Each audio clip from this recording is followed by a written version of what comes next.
Hey guys, Dylan from the Geek Duo here, and today I'll be bringing you my thoughts and analysis on the information that has come out of RTX these past 2 days, revolving around Ruby. Now, at the time of recording this, there have only been two major pieces of information that I am aware of, what with being on the other side of the world and everything. But I still wanted to chime in on my thoughts on what I've heard. The first of these pieces of information is the lack of green light for Volume 10. An image was tweeted out by the official Ruby Twitter, which is a photo of the main crew minus Miles for some reason, up on stage. Hey guys, editing Dylan here. I assumed that the woman sitting next to Eddie was actually Kiersey, the other writer for the show, because I didn't know what she looked like. However, this is actually Laura Yates, one of the producers of Ruby, and because I thought it was Kiersey, that's why I pointed out Miles not being there. I also didn't know that this was Neith. I've never actually seen his face either, with a projector behind them simply showing hashtag Greenlight Volume 10, meaning that as of the panel, Volume 10 is still at risk of not running forwards. Now, before getting all up in arms at Rooster Teeth or Warner Brothers or anyone else, there may be a number of reasons as to why the volume hasn't gotten the go-ahead at the moment, such as the mixed fan response to Volume 9. There was a vocal part of the fandom that was saying that Volume 9 was one of, if not the worst, volumes of Ruby so far. And a parent company isn't going to be happy hearing that the volume directly after the pandemic that they already took more time and resources than normal creating was critically panned the way it was. There's also the fact that also on the pandemic line is how it screwed over the big companies for TV and film, especially Warner Brothers, because people weren't actively going out and watching things, they weren't buying things, so they don't want to spend the money on something that might not be as profitable as it once was until things stabilize. That's reason one as to why it may not have been greenlit. The second reason is the writer's strike, because as far as I'm aware, the writer's strike that started in May is still ongoing, meaning that most writers or companies that are standing in solidarity with the writers aren't going to be scripting and producing new seasons of shows until this strike is over. Meaning, companies aren't going to bother greenlighting shows if the shows aren't going to be producing things. A third reason is a lack of team. Because of the extra time needed to produce Volume 9 caused by the pandemic, many of the team that was working on the latest volume of Ruby have had their contracts run out, meaning that until they actually have enough people to work on the show doesn't need to be greenlit because it can't be produced anyway. However, this is a double-edged sword because if there's no green light on the show, then there's no stability to actually hire a new team. So it just sort of feedbacks on itself. There is also the fact of the controversies that came out against Rooster Teeth in the lead up to Volume 9, which has further reduced the remaining team and is also making it more difficult to find new people. Finally, the last reason that I can think of as to why it may not be greenlit at the moment is they may want a screenplay of the next volume before they greenlight it. Because of the vocal part of the family that disliked, they may want to see the direction that the upcoming volumes are heading before allowing them to continue, and maybe putting in an executive foot to block them from going in such a deviation as the last volume was. And this point is actually strengthened by the fact that Carrie said that they were writing Volume 10 even though it hadn't been greenlit. Even though Volume 10 hasn't been greenlit at the moment, there was new Ruby content that was shown at the panel. It may not have been a sneak peek at the next volume, but it is a look at what we could have gotten in the last volume. Technically may be getting the Ruby Volume 9 Epilogue. It's not surprising that it leaked. It's new Ruby content, but because it's a leak, I'm not going to be showing any clips or images of it. Just going to be running through what was shown and giving my thoughts on some of the things. The clip starts with a large group of familiar characters, Team Sun, without Nolan for some reason, but that may just be because he doesn't really have a relationship with any of the Fallen, because you've got to remember, they are now a 5-person team, so having just triple SN is not the full team anymore. There's Team Coffee, there's Emerald, Oscar, Nora, and Ren. There's the Schnees. There's Crow, Robin, Fiona, Joanna, and May. And then we have Marrow, Elm, and Harriet. And they're standing in the Vacuo Desert with Shade in the background. Winter front and center saying that they finally accepted that the Fallen weren't coming back. And she goes on to say how it should have been her that didn't make it. It should have been her that fell. It should have been her that sacrificed herself instead of Penny, as a way of atoning for standing with Ironwood for as long as she did, and for letting the staff fall into Salem's hand. As she continues speaking, talking about how her mother and brother have been making steps to amend, we cut inside Vacuo to see Crow, Willow, and Winter handing out food to the displaced Atlesian populace. And we see that Willow has seemingly attempted to give up drinking, if her recoiling at the guy drinking from a flask and Crow's one step at a time is what that is insinuating. But we also see that some of the general populace are still pissed at the Schnee family for Jacques' actions and their safety under Ironwood's attempted abandonment. As Crow disarms the tension and they all go their own ways, we hear an argument from someone suggesting that they just leave, and we pan over to see Marrow and Fiona's uncle attempting to dissuade some guys from walking off into the desert with packs on their shoulders.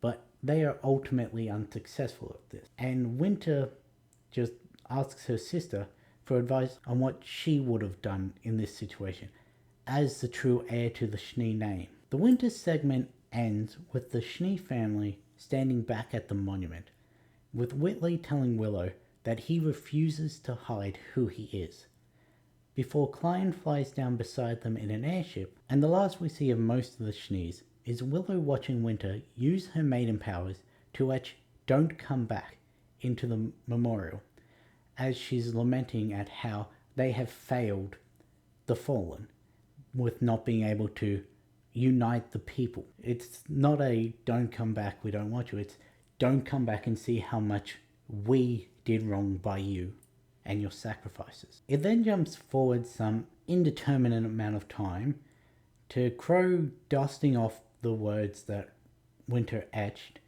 and he begins speaking to the Fallen. I say indeterminate amount of time because they're in a desert. Things get dusty very quickly. Crow tells them about how, despite things probably being the worst that they've ever been, he's actually feeling optimistic about the good that everyone is doing. And as he says this, he walks past a few supply trucks with Emerald, Oscar, Elm, and Harriet handing out boxes to the people. He goes on to talk about everyone pitching in to help each other and to atone for their past wrongs as he walks through the street until some civilian trips beside him, who he catches, and continues saying that an old friend taught him that it's all a matter of perspective, and we see that he's wearing Clover's pin. So obviously, where in the past Crow would have saw the person tripping as his semblance causing that person bad luck, he's now seeing, oh, it was lucky that I was here to catch you. He's now got a positive outlook on his semblance because of Clover and the lasting influence that he's had. Because remember back at the end of Volume 8, where he pulled out Clover's pin almost like a prayer, and the bomb stopped falling. It got caught before it could fall onto Mantle. And that was his semblance acting in a way that was fortunate, not misfortunate, So it seems like he's been progressing off of that point. He arrives at where the happy huntresses are entertaining some kids and asks Robin what she called him down for. And she just leads him off into an alleyway where she points to a mural that someone has drawn on the wall. An image of Ruby with the words, "Remember her message," accompanying it. Crow laments over the fact that the fallen aren't there to see the good that they have caused before the alleyway is suddenly plunged into shadows, causing him and Robin to look up to the skies in surprise. This is likely either the arrival of the other kingdoms, that being Mistral and Vale, or it is the Amity battle station, which I'll admit, I didn't pick up on Amity having a massive cannon attached to it at the end of Volume 9.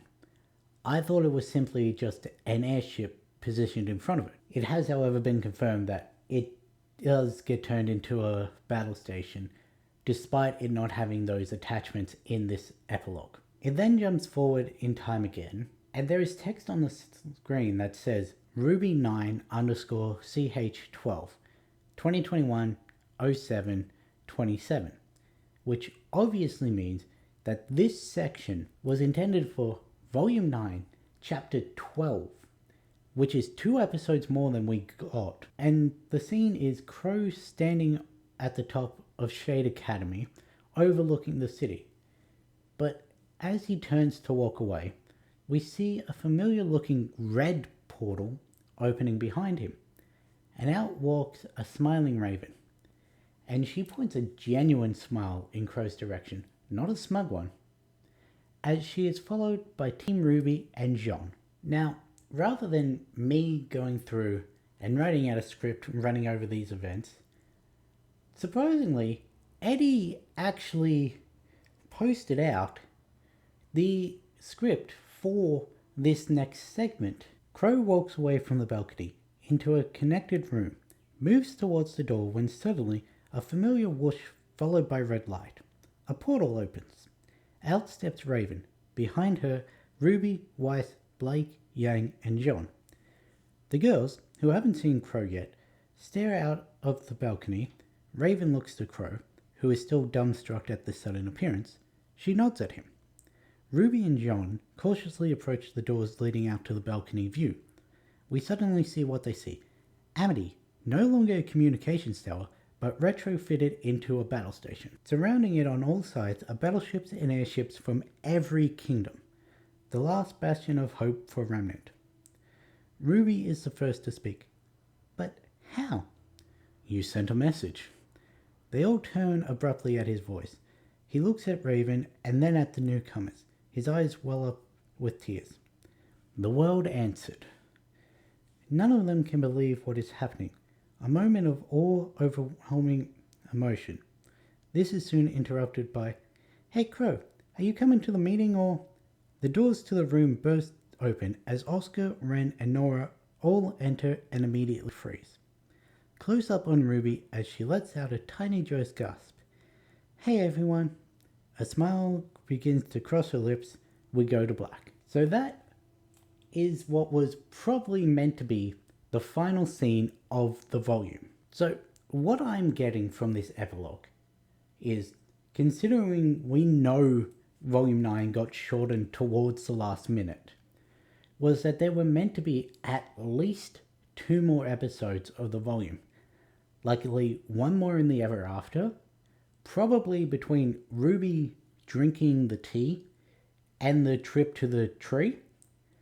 If I'm remembering correctly, this was confirmed to have been a sequence that had to be shortened. And then a final episode after the Fallen step through into Vacuo, showing scenes of what happened to everyone else between them disappearing and their arrival. Such as how they got out of the sandstorm, Winter's eulogy, Crow and Raven's reunion, the settling of Atlas in Vacuo, arrival of reinforcements, the probably meetings of this council that Oscar, Ren, and Nora for some reason on. It's probably got Crow, Winter, Theodore, probably Rumpel, and of course the ending reunion scene, which, as I said, was probably meant to be the end of the volume. And it also would have shown us Team Coffee and Son's new outfits, which may have also been another reason as to why it got pushed back, because they may not have had the team and the resources to actually remake those models in the time for just a short scene. Even though RTX, the Ruby panel, was a mixed bag of announcements of positives and negatives, the fact that they're trying to push out the hashtag Greenlight Volume 10, even though we've been using that hashtag for months, they're confirmed that even though they don't have the green light, they're still working on the script, which is something that they said they weren't doing at the end of Volume 9. The fact that they showed this epilogue of partially completed work that is probably going to be in the next volume, I'm fairly confident that they're confident this is going ahead. They just need the official confirmation. Heck, maybe it's already partially been greenlit. They're just in negotiations as to what the final agreement for this next volume is going to be. Because, as I said, we know that Volume 9 is a lot shorter than what they were intending it to be, so they're probably trying to negotiate a longer season for this next volume,